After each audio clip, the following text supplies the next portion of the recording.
दिल्ली के उपराज्यपाल नजीब जंग को जुलाई 2013 में दिल्ली का उपराज्यपाल नियुक्त किया गया था और दिसंबर 2013 से हर कदम पर उनका सीधा टकराव दिल्ली के मुख्यमंत्री अरविंद केजरीवाल से होता रहा। दोनों के बीच अधिकारों की जंग सुप्रीम कोर्ट तक पहुंची, लेकिन इस लड़ाई का नतीजा आने से पहले ही नजीब जंग साहब ने इस्तीफा देकर केजरीवाल तक को चौंका दिया। दिल्ली में आज सबसे ज्यादा हलचल जंग के इस्तीफे की ही रही। सुबह सुबह केजरीवाल खुद नजीब जंग से मिलने पहुंचे, फिर उनके डिप्टी मनीष सिसोदिया ने भी उपराज्यपाल से मुलाकात की। नजीब जंग ने गुरुवार को ही केजरीवाल को थैंक यू बोल दिया था और कहा था कि वो निजी कारणों से इस्तीफा दे रहे हैं। आज नजीब जंग ने प्रधानमंत्री नरेंद्र मोदी से मुलाकात की। खबर है कि केंद्र सरकार ने नजीब जंग से कहा है कि वो अगली व्यवस्था तक अपने पद पर बने रहें। नजीब जंग बेशक अपने इस्तीफे के पीछे निजी वजह बता रहे हों, लेकिन सच्चाई यह है कि इस्तीफा देने का फैसला उन्होंने अचानक लिया। इससे पहले वो गृह मंत्रालय को चिट्ठी भेजकर बता चुके थे कि 25 दिसंबर से 1 जनवरी तक निजी यात्रा पर गोवा में रहने वाले। अब सवाल है कि निजी यात्रा पर जाने से पहले ऐसा क्या हुआ कि नजीब जंग का एलजी की कुर्सी से मोह भंग हो गया और उन्होंने निजी वजह बताते हुए इस्तीफा दे दिया।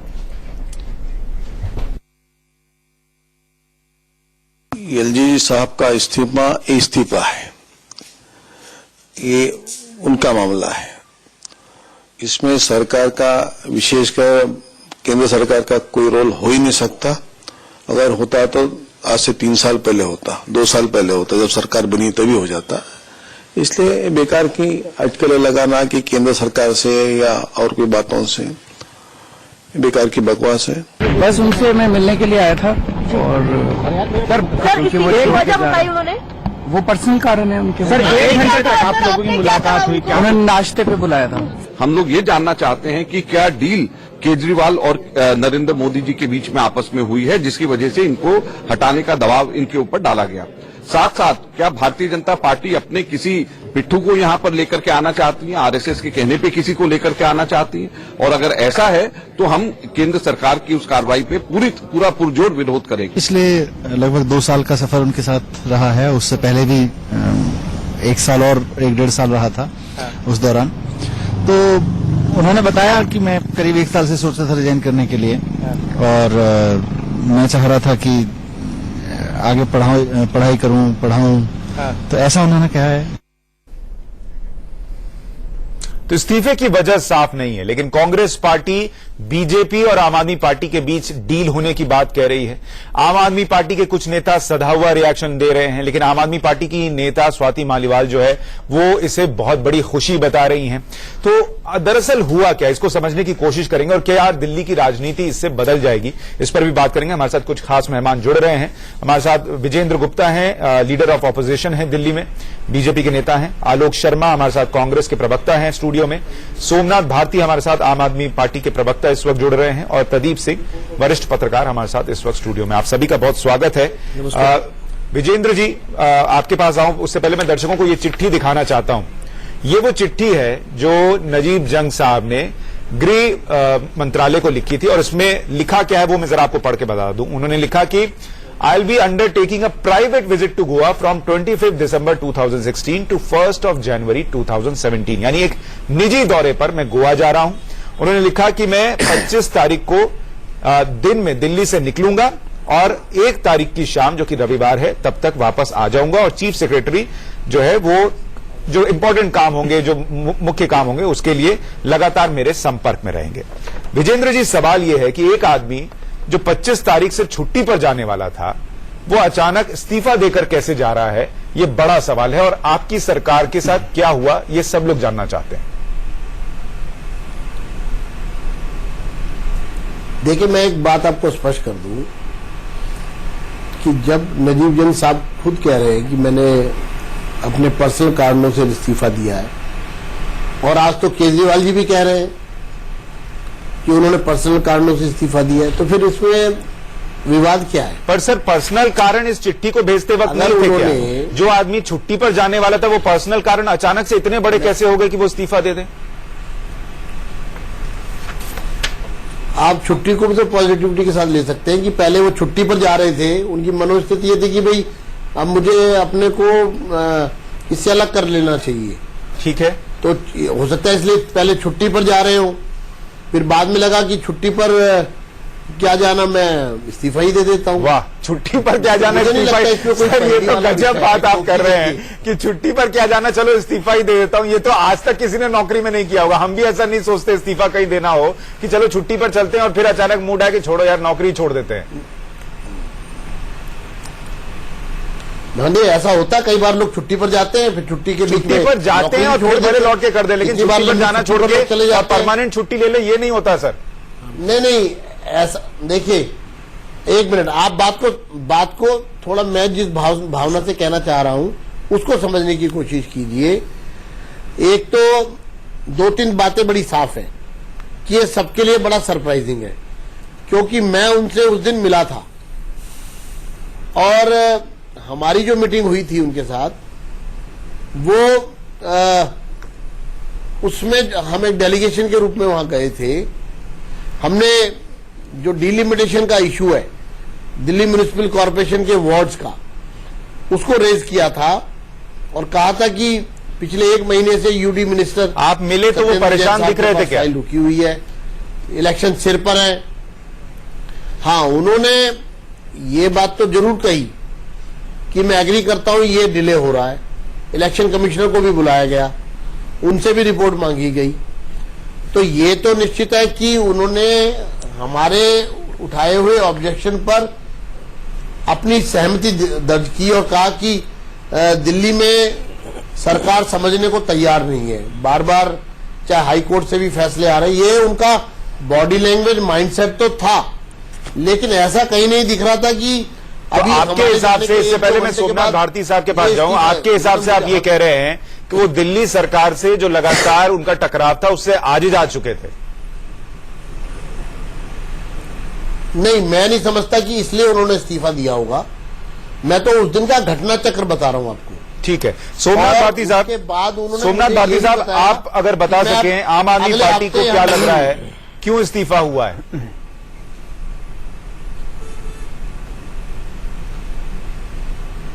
सुशांत, एक बात तो साफ है जो विजेंद्र जी कह रहे हैं कि वो, जैसा आपने कहा कि उनसे पूछा कि क्या वो आम आदमी पार्टी के साथ जो तकरार चल रहा था उनका, उससे क्या है वो उकता गए थे, तो विजेंद्र जी ने कहा ऐसा नहीं है। मुझे लगता है कि आज जो कुछ भी हम डिस्कस कर रहे हैं उसी गहराई में जाना पड़ेगा। फेडरल स्ट्रक्चर के अंदर एक लेफ्टिनेंट गवर्नर या गवर्नर का क्या रोल है? अगर आर्टिकल 156(1) देखेंगे, subsection 1 of article 156 of constitution of India, तो उसके अंदर आपको नजर आएगा कि लिखा है कि governor will subsist during the pleasure of the president. Now, pleasure of the president and acts upon aids and advice of the council of ministers. So, governor or lieutenant governor in our nation can survive. वो तभी तक रह सकते हैं जब तक कि उनसे प्रेसिडेंट और प्रेसिडेंट के जरिए प्राइम मिनिस्टर खुश हो। अगर प्राइम मिनिस्टर खुश नहीं है तो कोई गवर्नर और कोई लेफ्टिनेंट गवर्नर अपने सीट पे नहीं रह सकता। ये बात तो पक्का हो गई। तो ये बात ये उठती है कि क्या माननीय मोदी जी लेफ्टिनेंट गवर्नर से अचानक खुश नहीं हो गए या क्या ऐसा हो गया?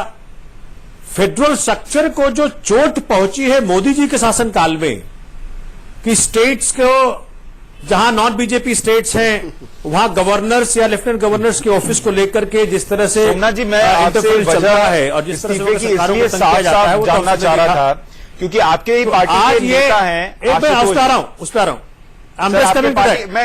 हूं बात जोड़ दूं, आपके पार्टी के नेता हैं आशुतोष जी। उन्होंने ट्वीट किया कि जंग हारने की असली कहानी बेहद दिलचस्प है, कहानी बहुत साधारण है लेकिन रोचक है, तब तक कई किस्से सुनिए, सच जल्द लिखूंगा। और फिर उन्होंने आगे लिखा कि चलो हिंट देता हूं, सुना है इस्तीफे की कहानी के तार एसीबी से जुड़े हैं। यानी अगर आपके पार्टी के आशुतोष को पता है तो आप लोगों को भी पता होगा कि क्यों इस्तीफा हुआ है। बता दीजिए दर्शकों के लिए भी। देखो, आशुतोष जी की हो सकता है वो पर्सनल जानकारी हो, लेकिन जहां तक मुझे लगता है कि माननीय एलजी साहब जो अभी इनफैक्ट अभी भी नजीब जंग साहब का इस्तीफा स्वीकार हुआ नहीं है। हाँ ठीक है, वो सही है। तो हम ये कंक्लूड ना कर बैठे कि एलजी साहब जा रहे हैं, जंग साहब जा रहे हैं, तो वो कहीं हम कहानी करते रहे, डिबेट्स करते रहे और मालूम पड़ा कि उनका इस्तीफा नामंजूर हो गया, तो वो जहां थे वहां बने रहेंगे। लेकिन व्यक्ति विशेष महत्वपूर्ण नहीं है मंजूर इस हो पूरी जाएगा प्रणाली के अंदर। सोमनाथ जी, ऐसा नहीं महत्वपूर्ण है। क्या है कि वो जो मंजूर व्यवस्था हो है, जाएगा। ये व्यवस्था जो है, ये जो व्यवस्था है, अब देखिए वो तो कह रहे हैं मंजूर हो जाएगा। हाँ, इनको सब पता विजेंद्र है, गुप्ता जी को क्योंकि पता है कि खबरें कुछ मंजूर इस होगा कि तरीके नहीं होगा, ये की तो थी अभी कि भी मालूम था। प्रधानमंत्री ने कहा है कि आप अभी तो कंटिन्यू ये ओपनली आपके चैनल के जरिए बता रहे हैं कि मंजूर हो जाएगा, मंजूर हो जाएगा। ये तो बहुत बड़ी, चूंकि इनके पास सारी खबरें हैं, आप जो सब कुछ सेट है, आप सारी प्लानिंग इनकी सेट है। हो सकता है कि ये कोई अपनी विजेंद्र जी, बदलाव ये जाए। बता दीजिए, आपको पता है कि ये कारण मंजूर क्या होने है वाला है? कि प्रक्रिया हमें को व्यक्ति विशेष से आप ऊपर उठ confusion करके मत क्रिएट करिए। देखना पड़ेगा ये कि सामान्य क्या प्रक्रिया है। नजीब जंग साहब को सामान्य प्रक्रिया के है। जरिए दिल्ली सरकार के साथ जो जिस ठीक तरह है। से की गई, मैं एक रिएक्शन आलोक जी का भी लेना ये चाहूंगा। नहीं दर्शाता है कि देश के अंदर फेडरल स्ट्रक्चर जो संविधान देता है, उस संविधान के अनुसार जो पावर स्टेट गवर्नमेंट को मिलनी चाहिए, उसको एलजी महोदय के ऑफिस के माध्यम से जिस तरह से मोदी सरकार ने उसका दुरुपयोग किया, उसको हम सबने नहीं, देखा लेकिन है। सोमनाथ तो भारती जी, एलजी सवाल ये है ना कि अगर मोदी सरकार दुरुपयोग कर पा रही थी उससे एलजी के हमारा कोई दफ्तर के पसंद जरिए, नहीं था। तो फिर उनको हटाती क्यों? जो आप कह रहे हैं कि वो मोदी साहब नहीं चाहते थे, तो वो हटाती नहीं। देश भर में इतने राज्यपाल जो हैं वो बदले गए, लेकिन यूपीए सरकार के वक्त नियुक्त किए गए नजीब नहीं, अब ये जंग वहीं तो- के वहीं बने रहे। तो ये सवाल तो है। मैं आज इस पर आता हूं, एक आलोक शर्मा जी का रिएक्शन ले लूं सर, कि आलोक जी ये बताइए कि आप लोग जो हो ये सकता कह है रहे हैं कि बीजेपी और आम आदमी पार्टी के बीच एक साठगांठ हुई है, इसकी साठगांठ की वजह क्या है, क्या आधार है इसका? देखिए, मैं समझता हूं कि जिस तरह से ये सर्जिकल स्ट्राइक हुई है कि एलजी महोदय को यहां से निकालकर बाहर किया गया है, आज तमाम अखबार और तमाम जो कयास राजनीतिक गलियारों में हैं, उससे साफ नजर आ रहा है कि जिस तरह बीजेपी के प्रवक्ता महोदय इंडिया न्यूज के चैनल पर कंफ्यूज्ड हैं, कोई उत्तर नहीं है, सरकार का गृह मंत्रालय जो है वो पूरी तरह से डिफ्यूज्ड है। उसका कारण है कि 4-5 स्टेटमेंट आप देखिए। कल एक सांसद महोदय जो ईस्ट दिल्ली के सांसद हैं वो कहते हैं कि ऐसा फैसला होता रहता है, हम स्वागत करते हैं, व्यवस्था का हिस्सा है। इसका मतलब आप स्वागत कर रहे हैं, सारी चीजें ठीक हैं।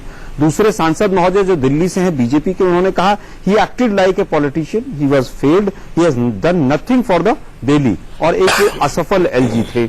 आज मनोज तिवारी साहब कह रहे हैं कि उनको हमेशा याद रखा जाएगा। अभी विजेंद्र गुप्ता साहब ने ब्रेकिंग न्यूज दी है कि उनका इस्तीफा मंजूर हो जाएगा। पीएम साहब कह रहे हैं कि काम कीजिए। तो इसमें पूरा जो घटनाक्रम नजर आ रहा है, केजरीवाल साहब कह रहे हैं कि मैं हैरान हूं कि उन्होंने इस्तीफा दे दिया।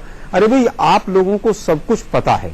जिस तरह से आप दोनों की लड़ाई में एलजी साहब गए हैं, कौन सी घुंडी है, आप लोग बताइए कौन सी डील हुई है आपस में कि हम इनको हटा रहे हैं और आप झगड़ा मत रखिए। लेकिन जो इस तरह का पूरा वक्तव्य आ रहा है, पहले आप लोग कहते रहे आलोक जी कि ये झगड़ा बीजेपी चाहती है, लेकिन और अब आप कह रहे हैं कि वो दोनों झगड़ा नहीं चाहने के लिए डील कर रहे हैं। मैं समझता हूं कि दोनों ही चाहते थे, लेकिन देखा कि झगड़े में कहीं ना कहीं नुकसान हुआ। कॉर्पोरेशन के जो बाई इलेक्शन हुए उसमें बीजेपी तीसरे नंबर पर चली गई, तो कहीं ना कहीं उनको समझ आने लगी कि ये इस तरह के झगड़े से बीजेपी को नुकसान हो रहा है। तो अब आपके हिसाब से सर, आपके हिसाब से जो आप आधार बता रहे हैं, ये मान लें कि अब जो नए उपराज्यपाल आएंगे वो बिल्कुल शांति से काम करेंगे और दिल्ली सरकार और उपराज्यपाल के बीच कोई झगड़ा नहीं होगा, ये कांग्रेस पार्टी कह रही है रणनीति के तहत। कांग्रेस पार्टी नहीं कह रही है, आप हम चाहते हैं ये चीज हो। आज के अखबार की 2 हेडलाइन पढ़ता हूं मैं, नेशनल डेली की। मांगा गया था इस्तीफा, बीजेपी और आरएसएस में नहीं थी सहज इमेज, जंग को हटवाना चाहते थे दिल्ली बीजेपी के कई नेता। इससे तो मेरा वक्तव्य पूरी तरह से पुख्ता होता है। सर ये तो 2 साल से थे ना, आज तो बने नहीं। मैं समझता हूं पूरी तरह से 2 साल में जो एनालिसिस आया आरएसएस के और तमाम लोगों के सामने कि इनको हटाने से हमें शायद फायदा होगा, तो बीजेपी में और कहीं ना कहीं केजरीवाल साहब ने प्रदीप जी एक बात बताइए कि जिस फायदे की बात आलोक जी कर रहे हैं वो फायदा क्या हो सकता है? पहली बात तो अगर हो सकता है तो, और दूसरा कि जब से बीजेपी सत्ता में आई, अलग अलग राज्यों में राज्यपाल बदले गए, हटाए गए, अपने लोग बैठाए गए, लेकिन नजीब जंग से कोई छेड़छाड़ नहीं हुई। अब जब उनका 1.5 साल का कार्यकाल बचा हुआ था, दिल्ली में अभी कोई चुनाव नहीं होने हैं, उनको हटाने के पीछे अगर बीजेपी ने हटाया है तो क्या वजह हो सकती है? दिल्ली के कॉर्पोरेशन के चुनाव सर पर है। मुझे तो ये नहीं लगता कि उनको हटाया गया है। ठीक है, जो वो बोल रहे हैं वो फिलहाल तो मान लेना चाहिए कि वो सही बोल रहे हैं, लेकिन एक बात है, कई देखिए जानकारी वास्तविक किसी के पास नहीं है। हम जो वो बोल रहे हैं वो फिलहाल तो मान लेना चाहिए कि वो सही बोल रहे हैं, लेकिन एक बात है, कई देखिए जानकारी वास्तविक किसी के पास नहीं है। हम सब लोग एक कयास लगाने की कोशिश कर रहे हैं, जिस तरह से घटनाक्रम चला है, छनकर जो थोड़ी बहुत जानकारी आ रही है उसके आधार पर। जैसे वो परसों होम सेक्रेटरी से मिले थे, लेकिन होम सेक्रेटरी को उन्होंने कोई जानकारी नहीं दी इस बारे में, लेकिन पीएमओ को उन्होंने इन्फॉर्म किया कि वो इस्तीफा देना चाहते हैं। उसके बाद आज उसी दिन परसों ही उन्होंने होम सेक्रेटरी से आज मिलने का समय लिया था, जो बाद में रद्द हो गया। दूसरी बात, ये उनके करीबी लोग ये कह रहे हैं कि वो 2 महीने पहले से लोधी कॉलोनी में घर खोज रहे थे। तो इसका मतलब 2 महीने पहले, कम से कम 2 महीने पहले से उनके मन में ये बात चल रही थी कि उन्हें अब इस्तीफा दे देना चाहिए। इसमें यह भी संभव है कि सरकार की ओर से भी दबाव हो, दबाव इस बात का कि सरकार जिस तरह से चाहती हो कि वो काम करें वो नहीं कर पा रहे हैं। सर, लेकिन इसमें मैं छोटा सा एक सवाल जोड़ रहा हूं कि 2 महीने से अगर वो घर ढूंढ रहे थे और उनके मन में इस्तीफा देने का चल रहा था, तो फिर वो दिसंबर में चिट्ठी लिखते हैं कि वो छुट्टी पे जाएंगे। बिल्कुल ठीक कह रहे हैं आप। तो फिर ये कुछ तो अचानक हुआ है, कुछ तो अचानक हुआ है। एक छोटी सी चीज ऐड कर देना चाहूंगा प्रदीप साहब, एक छोटी सी चीज ऐड कर देना चाहूंगा। आज के दिन जहां आप आज प्रोग्राम कर रहे हैं, दिल्ली प्रदेश कांग्रेस कमेटी को उन्होंने अपॉइंटमेंट दिया हुआ था और 1 तारीख के बाद के भी 1 महीने तक के तमाम लोगों को अपॉइंटमेंट दिए। हम वही कह रहे हैं कि उनके मन में उहापोह चल रही थी, किसी फैसले पर पहुंच नहीं पा रहे थे।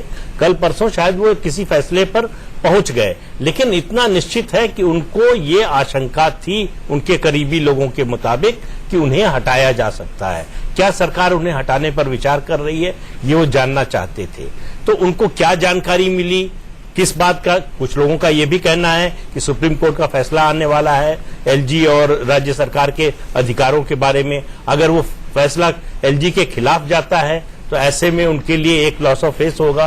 तो वो उसकी गुंजाइश कम लग रही थी, क्योंकि सुप्रीम कोर्ट का ऑब्जर्वेशन था कि कुछ ताकतें जो हैं वो होनी चाहिए। चुनी हुई सरकार को कुछ अधिकार तो होने चाहिए, लेकिन अब वो ये सब अटकल है।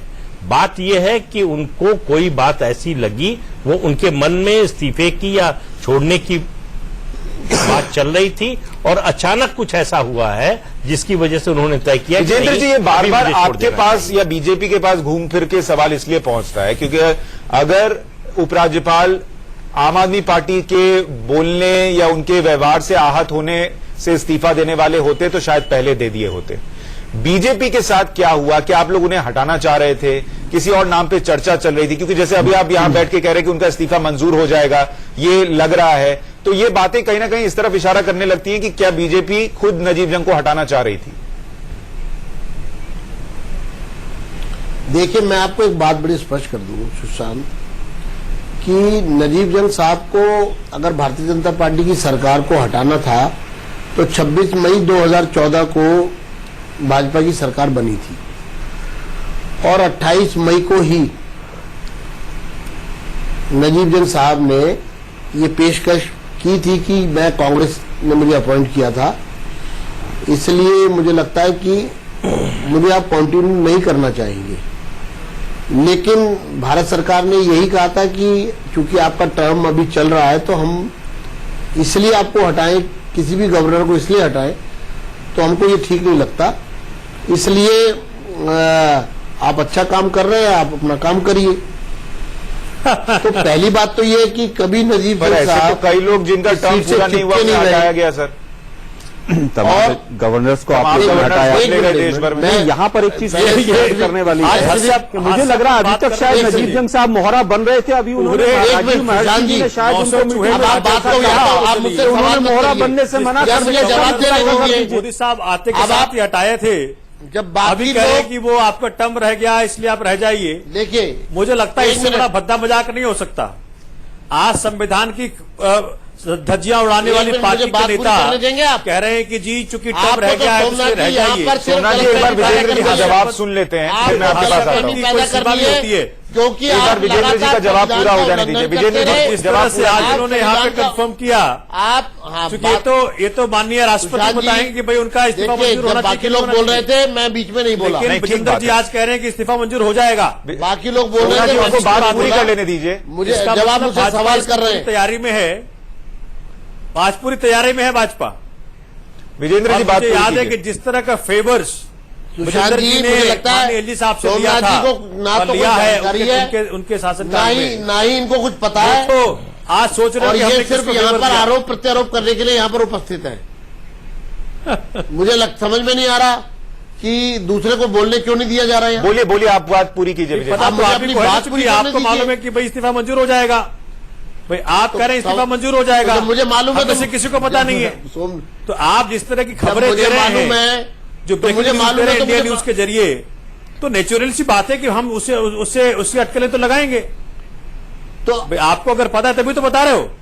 देखिए, तो सारी बातें बता दो। मालूम है, जब मुझे मालूम है तो मुझे बताने दीजिए ना। हाँ, बताइए मुझे बताने दीजिए फिर आप, जब मुझे मालूम है तो।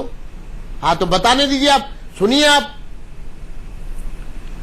तो पहली बात तो यह है कि उपराज्यपाल महोदय, हमें नहीं लगा कि वो पद से चिपके रहना चाहते हैं।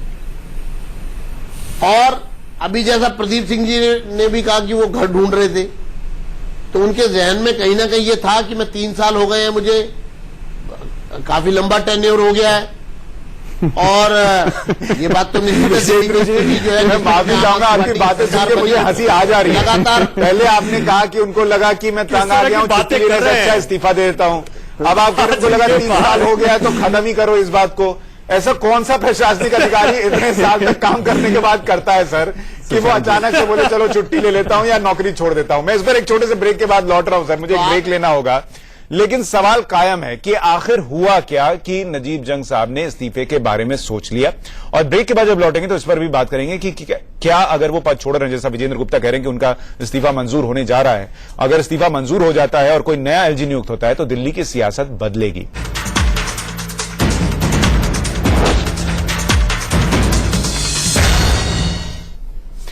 तो बड़ी बहस इस बात पर हो रही है कि नजीब जंग साहब का इस्तीफा अगर हुआ, मंजूर हो जाता है, और अभी तो उन्होंने इस्तीफा दे दिया है, लेकिन इस्तीफा जो दिया है वो दिया क्यों है और इसके पीछे की वजह क्या है और दिल्ली की सियासत इससे कैसे बदल जाएगी। हमारे साथ विजेंद्र गुप्ता बीजेपी के नेता, आलोक शर्मा कांग्रेस के नेता, सोमनाथ भारती आम आदमी पार्टी के नेता और प्रदीप सिंह वरिष्ठ पत्रकार स्टूडियो में बने हुए हैं। आलोक जी, मैं आपके पास आऊं उससे पहले सोमनाथ भारती जी, आप कुछ जोड़ना चाह रहे थे ब्रेक पर जाने से पहले, अपनी बात पूरी कीजिए।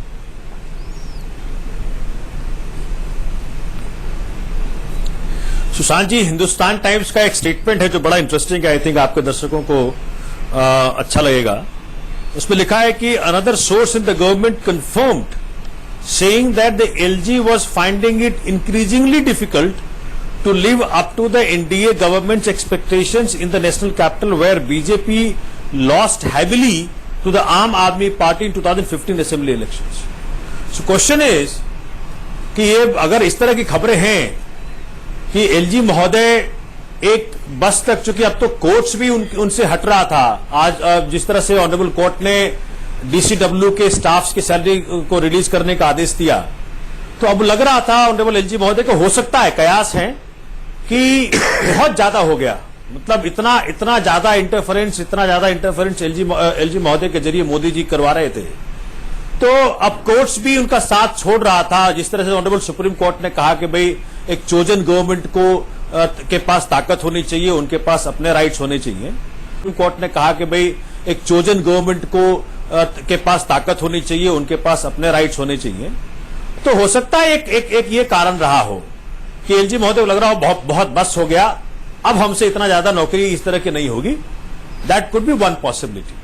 लेकिन कांग्रेस का यह कहना कि आम आदमी पार्टी और भाजपा की मिलीभगत है, ये तो लगता है कि कोई वाइल्डेस्ट ड्रीम है इनका। इस पर आप जो कह रहे हैं, इस पर मैं प्रदीप जी का एक रिएक्शन ये लेना चाहूंगा। अपॉइंटमेंट कांग्रेस ने किया था, सबको मालूम है। गवर्नर और लेफ्टिनेंट गवर्नर दो ऐसे पद हैं जो कहां से कंट्रोल किए जाते हैं, ये सबको पता है। क्या नजीब जंग साहब को ये नहीं पता था जब वो यूपीए की सरकार में आ रहे हों या जब बीजेपी की सरकार आई कि ये पद पर रहने के लिए किस तरीके से काम होता है या किया जाता है, कि अचानक से उनको लगे कि मैंने बहुत, जो जैसा सोमनाथ भारती कह रहे हैं कि मैंने बहुत सुन लिया मोदी सरकार का और अब मुझे नहीं करना? इस पद पर बैठने वाला कोई व्यक्ति ऐसा सोच सकता है? देखिए, ये अगर ये होता तो ये काफी पहले हो जाता। हाँ, उनको जो कुछ सुनना था, आम आदमी पार्टी ने कोई कोर कसर नहीं छोड़ी। कोई किसी संवैधानिक पद पर बैठे हुए व्यक्ति के खिलाफ जो कुछ बोला जा सकता था, आम आदमी पार्टी ने सब कुछ बोला। तो वो समय उनका निकल गया था, हाई कोर्ट से फैसला उनके पक्ष में आ गया था। तो इसलिए ये कहना कि उसकी वजह से उन्होंने छोड़ने का फैसला किया, नहीं। लेकिन दूसरी बात जो वो कह रहे हैं, ये निश्चित रूप से देखिए, गवर्नर हो या लेफ्टिनेंट गवर्नर हो, वो केंद्र सरकार का प्रतिनिधि होता है और केंद्र सरकार की इच्छा पर ही उसकी जो है नौकरी कह लें या उसका कार्यकाल रहता है। तो ये हो सकता है कि जो अपेक्षा केंद्र सरकार की थी उस पर वो खरे न उतर पा रहे हों, या उनको लग रहा हो कि अब ये हम नहीं कर पाएंगे। ये इतना तो संभव है कि उनसे जो अपेक्षाएं हों उन पर वो खरे न उतर रहे हों, और इस तरह का उनको संकेत मिल रहा हो कि भाई या तो जो आपसे कहा जा रहा है कीजिए, नहीं तो बड़ा मुश्किल हो जाएगा। तो ये समझदार आदमी के लिए एक संकेत होता है। दो तीन चीजें हैं, दो तीन यहाँ पर चीजें आ रही हैं। स्वामी जो बीजेपी के सांसद हैं सुब्रमण्यम स्वामी जी, उन्होंने कहा दिखावे की लड़ाई चल रही थी।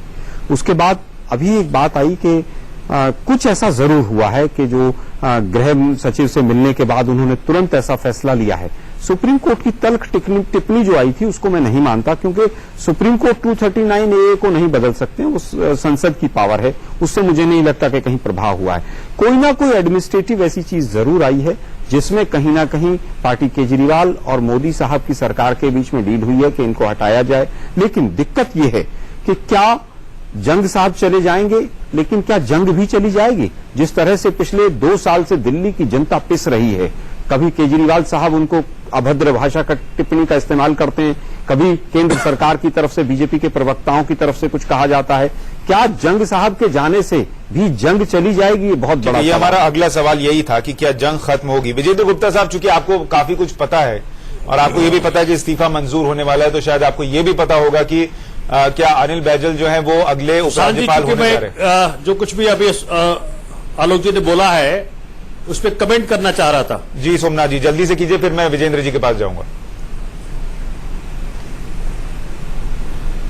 सुशांत जी, आलोक जी का कहना और कांग्रेस का कहना है कि आम आदमी पार्टी बीजेपी में डील हो गई, इससे बड़ी हंसी की बात नहीं हो सकती। हंसी की बात नहीं है देश के अंदर जिस मैं तरह से ये कह रहा हूं कि दोनों लोग आप जिस तरह से खुशियां मना रहे हैं उससे साफ लगता है कि आप यूपीए के टेन्योर में माननीय मोदी जी के खिलाफ करप्शन का प्रूफ आया। माननीय मोदी जी के खिलाफ यूपीए के शासनकाल में प्रूफ आया कि उन्होंने करप्शन किया, उसके बावजूद मोदी जी के खिलाफ कुछ एक्शन नहीं लिया गया। यूपीए के शासनकाल में वो पब्लिक डोमेन में नहीं आया, इनकम टैक्स के अधिकारी थे उन तक आया, वो उसके बाद नहीं आया। कांग्रेस और बीजेपी के अंदर जो पति पत्नी का रिश्ता है, नहीं, आप पूरे हिंदुस्तान में आप जिस तरह से डिस्क्राइब कर रहे हैं, मैं सहमत नहीं हूं। हमारे जीजा जी वो जो 2013 में डॉक्यूमेंट आया वो पब्लिक के पास नहीं था, मुझे बता और अगर आपके पास होता तो आप लोग तो उसको लेकर जने के आधार पर चढ़ जाते। क्या किसी पे इतना अवश्य है कि सीबीआई और आईटी डिपार्टमेंट ने उस पर एक्शन नहीं लिया। देखिए, देश अब ज्यादा बेवकूफ नहीं बनेगा। कांग्रेस बना लिया केजरीवाल साहब ने, भाजपा को भी देख लिया देश ने। नहीं बनेगा देश। नोटबंदी के नाम पे पूरे देश में जो हाहाकार मचा हुआ है, मत डाइवर्ट कीजिए। आप केवल ये बताइए कि आप लोगों की डील क्या हुई है, और क्या जंग साहब के जाने के बाद भी आप लोग इसी तरह से जंग जारी देश के अंदर आप एक्सपोज हो चुके हैं। अरे भाई, दिल्ली का विकास का पहिया ठप हो गया है पूरी तरह से। दिल्ली देश की राजधानी है, एक विकास नहीं कर रहा, दूसरा संवैधानिक पदों की धज्जियां उड़ा रहा है। एक कहता था, मैं एक पार्टी कहती थी कि हम इसको वर्ल्ड क्लास सिटी बनाएंगे, कहते थे पेरिस बनाएंगे, और आज हालत ये हो रही है कि दोनों टूटू मैंने के अलावा कुछ नहीं कह रहा है। आपसे क्यों नहीं हो पाया? हमने किया। पूरे दिल्ली की जनता जानती है कि कांग्रेस के शासनकाल में कितना विकास हुआ है, फ्लाईओवर से लेकर पॉल्यूशन से लेकर फॉरेस्ट से लेकर, और दिन हम चर्चा कर लेंगे सोशल सेक्टर कि क्या हुआ क्या नहीं हुआ। हमने काम किया, दिल्ली की बदलाव होगा? देखिए, ये मुद्दा कहीं और जा रहा है। स्वास्थ्य के क्षेत्र में जो बदलाव हुआ है इस वक्त सर दिल्ली के अंदर, सोमनाथ जी, चूंकि आप चुनी हुई सरकार है और आपने कहा था कि विकास करना है, तो ये आपसे सवाल पूछा जाएगा। पर अभी मेरा सवाल विजेंद्र जी से है। विजेंद्र जी, चूंकि आपको बहुत कुछ पता है, तो अगला उपराज्यपाल कौन होगा ये भी शायद आपको पता ही होगा, वो भी बता ही दीजिए आज हमारे दर्शकों के लिए। क्या बैजल साहब आ रहे हैं? सुशांत जी, एक बात आप समझ लीजिए, आप अपने इस चर्चा को खुद नॉन सीरियस कर रहे हैं। इसमें मुझे लगता है आप सिर्फ टाइम पास कर रहे हैं, आप डिस्कशन नहीं करवा रहे। माफी ठीक है सर, आप इसमें कुछ सीरियस पुट जोड़िए और बता दीजिए। जब मैंने कहा कि इस्तीफा मंजूर हो जाएगा, तो हाँ, इसका मतलब ये है कि एक सामान्य प्रक्रिया है। जब उन्होंने अपनी इच्छा से उस पद पर ना काम करने के मन बनाकर इस्तीफा दे दिया, तो फिर उसके बाद नामंजूरी का कोई कारण नहीं होता। एक बात आप समझ लीजिए। आप सर, मैं एक बात बोलूं, आपने खुद अभी थोड़ी देर पहले कहा होगा, कौन नहीं होगा। नजीब जंग साहब जब आपकी सरकार चुनकर आई, इस्तीफा देना चाहते थे, आपने कहा नहीं आप काम कीजिए, आप अच्छा काम कर रहे हैं, तो उनका मन आपने बदल दिया। आज भी जब उन्होंने इस्तीफा दे दिया और प्रधानमंत्री समझाएं, तो मन क्यों नहीं बदल सकता? इस्तीफा मंजूर हो जाएगा, इस बात की गारंटी आप क्यों ले रहे हैं? सुशांत जी, जब आपने बात को हंसी में उड़ा दिया था, बात को पूरा नहीं होने दिया था, ठीक है। अगर आप बात पूरी होने देते तो आपको नहीं, आपने पूरा सारी स्टेटमेंट जानकारी दिया मैं विजेंद्र देता। जी। लेकिन और आप आपको बताइए कुछ कि आप आज आपको मंजूर हो जाएगा तो आपने आपने नहीं नहीं मंजूर हुआ। अब आप सवाल किया है। हसीना अब आप आपकी बात बता रहे मत करिए, हैं। जवाब देना केंद्र चाहिए। अब सरकार आप वाली बात दिल्ली मत के करिए, आप राजधानी के एलजी के अब आप- पद को हंसी में उड़ा रही है। ये आज बिल्कुल बीजेपी के प्रवक्ता महोदय, आप लोग हंसी में उड़ा रहे हैं एलजी के चर्चा पद का को। कोई अर्थ है आज? ये एक मिनट, आप जब बोलते हैं तो हम बीच में नहीं बोलते हैं, और मुझे सुशांत कहेंगे तो मैं पूरा समय भी चुप बैठा रह सकता हूँ। नहीं, मुझे आप कोई बोलिए, इंटरेस्ट भी नहीं आ रहा आपकी आप चर्चा बोलिए में। सर, हम सब हंसी क्योंकि मजाक कर रहे थे, लेकिन आप अभी अगर तो गंभीर छुट्टी पे गए हैं थे, तो आप गंभीरता से अपनी बात रिजाइन कर दिया, कभी एक- कुछ कह रहे हैं, कभी कुछ कोई कह रहे हैं। सार्थक ठीक है सर, चर्चा आप कर ही बोलिए, आप रहे हैं। विजेंद्र जी आप बात वो पूरी कभी कीजिए। भ्रष्टाचार, वो कभी आरोप लगाते हैं प्रधानमंत्री जी पर, वो कभी कुछ बोल रहे अरे हैं। साहब, वो एलजी इस साहब तरह पर चर्चा डिबेट है, आज नहीं उस होती, पर आ चर्चा को में लेके जाइए। सारा जाते से और उससे पैसे लिए थे, सब प्रूव हो गया। बताइए आगे एलजी हाँ। साहब कौन नए आ रहे हैं और आपने बिल्कुल। क्यों हटाया? दोनों सवालों अब का आप जवाब सुनिए। दीजिए। अब आप सुनिए सुशांत सिन्हा, सुनिए, आप चर्चा को आगे बढ़ाइए। सुनिए, अब आप, सवाल ये है कि ये एक सामान्य प्रक्रिया है। एक उपराज्यपाल जिन्होंने एक बड़ी उपराज्यपाल अपने- समय से पहले इस्तीफा दे रहा है, इसको आप सामान्य प्रक्रिया कह रहे हैं या आप हंसी हुए उड़ा रहे हैं और संवैधानिक उन्होंने पद को? 1.5 साल पहले एक एलजी अपना आप लोग की इस्तीफा लगता है देकर आपको चला मौका चल नहीं गया मिलता है, आजकल टीवी उसको आप पर आने सामान्य का। प्रक्रिया बता रहे हैं। आपको लगता है मौका नहीं मिलता, आप अपनी अरे भाई, प्रेजेंस, मैं तो आप आपके अपनी शब्दों प्रेजेंस की दिखाने बात के कर लिए रहा हूँ। बैठेंगे ये यहाँ। सामान्य प्रक्रिया कैसे है, इसको डिफाइन अरे कीजिए। आप मुझे अपनी बात कहने दीजिए।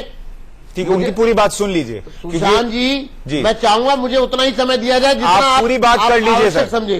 ठीक है, आप पूरी बात कहिए, अभी कोई नहीं टोकेगा, आप अपनी बात कहिए। ये एक सामान्य प्रक्रिया है कि एक एलजी ने 1.5 साल पहले अपना पद छोड़ दिया, अब यहां से आगे की बात कहिए। जो हाँ, मैं आपको बड़ा स्पष्ट कह रहा हूं। एक बड़ी सामान्य प्रक्रिया में एक व्यक्ति ने, एक उपराज्यपाल ने अपनी इच्छा जाहिर की कि मैं अपना इस्तीफा दे रहा हूं, मैं और आगे काम नहीं करना चाहता, मैं पढ़ाई लिखाई करना चाहता हूं। इसमें कौन सी ऐसी बहस का मुद्दा है?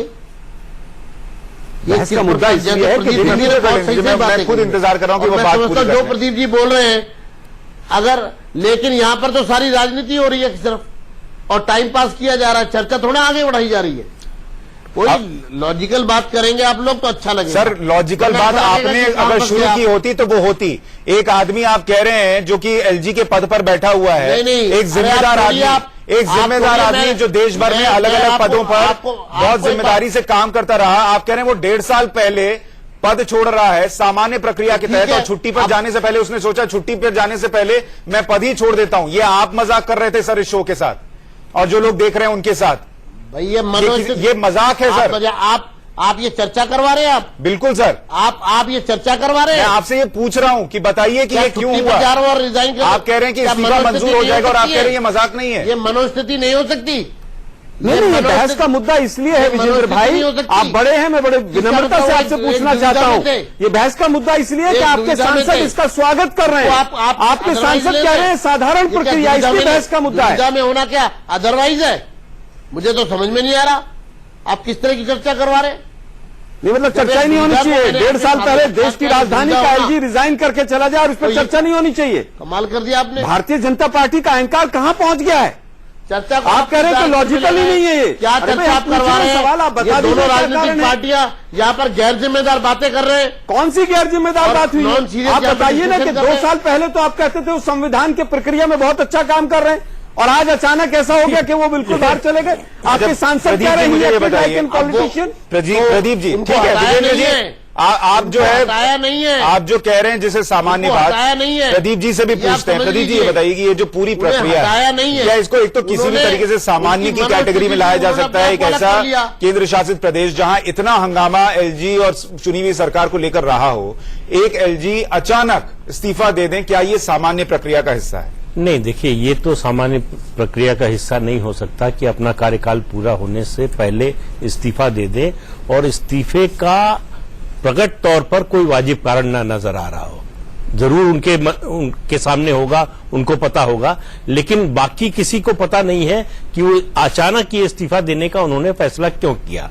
अगर उन्होंने 2014 में दिया होता तो बात समझ में आती कि सरकार बदल गई है, पिछली सरकार ने उनको नियुक्त किया था, इसलिए वो इस्तीफा दे रहे हैं। अभी देने का कोई कारण केंद्र से उनके बीच में किसी मतभेद या झगड़े की कोई बात नहीं आई, कोई खबर नहीं आई, अंदर कुछ हो तो अलग बात है।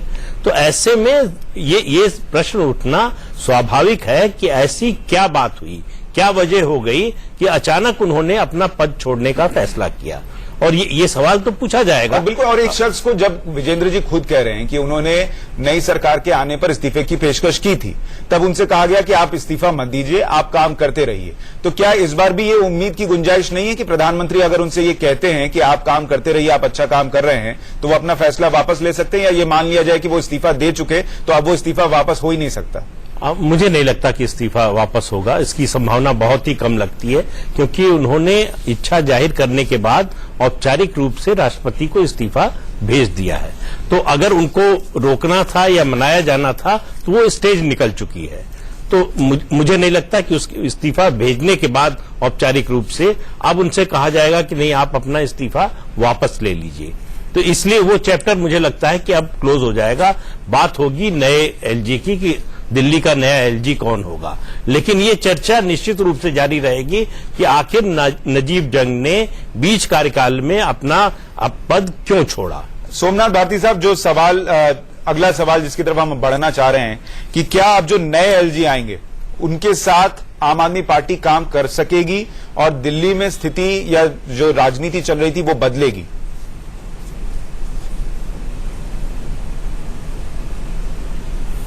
सुशांत जी, जैसे मैंने पहले कहा कि व्यक्ति विशेष का महत्व नहीं है। एलजी जो भी होंगे, गवर्नर जो भी होंगे, वो तभी तक रहेंगे जब तक कि माननीय प्रधानमंत्री के साथ वो काम कर सकेंगे during the pleasure of the president. और प्रेसिडेंट तब काम करते हैं with the aid and advice of council of ministers. तो अगर माननीय प्रधानमंत्री के मर्जी के अनुसार काम नहीं कर पाएंगे तो उनको नहीं, वो वहां रह ही नहीं सकते। तो ये बात नजीब जंग साहब की नहीं है, बात यह है कि क्या मोदी जी हमें काम करने देंगे, सवाल वहां पे है। क्या मोदी जी किसी ऐसे इंसान को लेके आएंगे जो कि आम आदमी पार्टी की सरकार को दिल्ली में काम करने दे? ठीक है। तो ये क्वेश्चन मार्क नजीब जंग साहब पे नहीं है, क्वेश्चन मार्क माननीय मोदी जी पे है। जैसे बैजल साहब का नाम चल रहा है, तो ये जो लिस्ट में सबसे ऊपर है, अम्बेडकर का, क्या अगर वो आते हैं तो आम आदमी पार्टी उनका स्वागत करेगी? क्योंकि उनकी करीबियां जो हैं वो आरएसएस से, बीजेपी से मानी जाती माननीय मोदी जी करेंगे नहीं करेंगे, सवाल क्वेश्चन मार्क वहां पे। लेकिन सुशांत जी, एक बात तो साफ है कि जो जिस तरह से कांग्रेस परटर्ब्ड है, जिस तरह से कांग्रेस डिस्टर्ब्ड है, उससे एक बात तो साफ नजर आती है, चूंकि नजीब जंग साहब कांग्रेस से अपॉइंटेड थे तो कांग्रेस के उनके हृदय में कहीं सॉफ्ट कॉर्नर था। वो सॉफ्ट कॉर्नर नए वाले एलजी के हृदय में होगा कि नहीं होगा, ये सवाल है। कांग्रेस डिस्टर्ब नहीं है, कांग्रेस बहुत ज्यादा की वजह से आम आदमी और बीजेपी दोनों डिस्टर्ब है दिल्ली के अंदर। जिस तरह से हमारा जनाधार बढ़ रहा है, आम आदमी पार्टी और बीजेपी दोनों डिस्टर्ब हैं। लेकिन सवाल यह है कि आप दोनों की लड़ाई में दिल्ली की जनता क्यों पीछे? आपने उसका उत्तर नहीं दिया कि नए अगर कोई एलजी आएंगे तो क्या तब भी जंग जारी रहेगी, और जंग को कम करने के लिए आप क्या स्टेप लेंगे ये नहीं बताएंगे। नए एलजी हो सकता है, नए भी आएंगे तो वो बीजेपी के इशारे पे चलते रहेंगे। नए जो आएंगे उनसे आज के जमाने में दिल्ली की जनता पिस रही है, आप लोग अपने यूएसपी पे काम कर रहे होते हैं। नए एलजी हो सकता है, नए भी आएंगे तो वो बीजेपी के इशारे पे चलते रहेंगे। नए जो आएंगे उनसे आज के जमाने में दिल्ली की जनता पिस रही है, आप लोग अपने यूएसपी पे काम कर रहे हो। मोदी साहब को उल्टा पुल्टा बोलते हो, एलजी को बोलते हो, केजरीवाल को बोलते हैं। दिल्ली की जनता पिस रही है, काम करने देना चाहिए। मेरा यही गुजारिश है। मेरे पास वक्त कम है, एक आखिरी रिएक्शन आपका। क्या अगर नए एलजी आते हैं, काम हमने कर लिया तो आम आदमी पार्टी और जो एलजी के चलना चाहिए, वो तस्वीर बदलेगी क्या? जो अभी पहले थी उससे अलग तस्वीर दिखेगी क्या? विजेंद्र जी।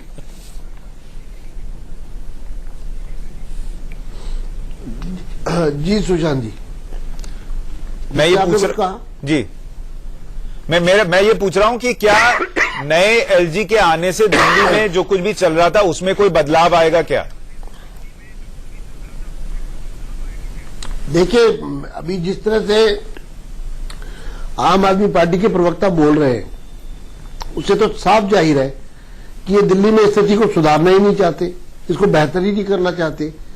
ये विवादों में रहना चाहते हैं, विवाद खड़े करना चाहते हैं अपनी असफलताओं को छुपाने के लिए। ठीक है, मेरे पास वक्त नहीं है। आलोक जी, आपका रिएक्शन क्या, तस्वीर बदलेगी इस इस्तीफे के बाद और नए एलजी के आने से? देखिए, दोनों ही पार्टियों के प्रवक्ताओं की जिस तरह से स्टेटमेंट आई है, मुझे कोई तस्वीर बदलती नजर नहीं आ रही है। पिछले 2 साल में दोनों मिलकर एक कोऑर्डिनेशन कमेटी तक दिल्ली में नहीं बना पाए हैं, लेकिन ये दुखद है। कांग्रेस पार्टी कामना करती है कि दिल्ली के विकास के लिए दोनों लोग काम करें, दिल्ली में बैठकर पंजाब का चुनाव न लड़ा जाए, दिल्ली में बैठकर बिहार का चुनाव न लड़ा जाए, दिल्ली की जनता और के विकास के बारे में सोचा जाए। प्रदीप जी, आखिरी रिएक्शन आपका। नहीं, देखिए, कोई उम्मीद तो नजर नहीं आती कि बदलाव होगा, लेकिन मुझे लगता है कि ये बहुत कुछ निर्भर करेगा कि पंजाब विधानसभा चुनाव के नतीजे क्या आते हैं।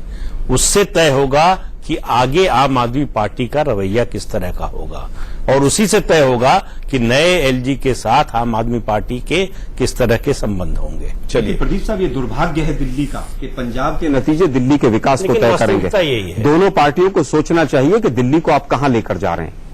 चलिए, बहुत शुक्रिया। और इस चर्चा में इतना ही वक्त है। इतना जरूर है कि आम आदमी पार्टी और बीजेपी की इस लड़ाई में जो दिल्ली की जनता है वो पिसती जरूर है, लेकिन इस वक्त इस्तीफा जो है वो नजीब जंग का किस वजह से हुआ है, ये इसका जवाब किसी के पास नहीं है। इस्तीफा मंजूर होने जा रहा है, ये विजेंद्र गुप्ता कह रहे हैं, और ऐसे में अगला उपराज्यपाल कौन होगा ये भी दिल्ली की सियासत को तय करेगा। हमारी इस खास पेशकश में इतना ही। नमस्कार।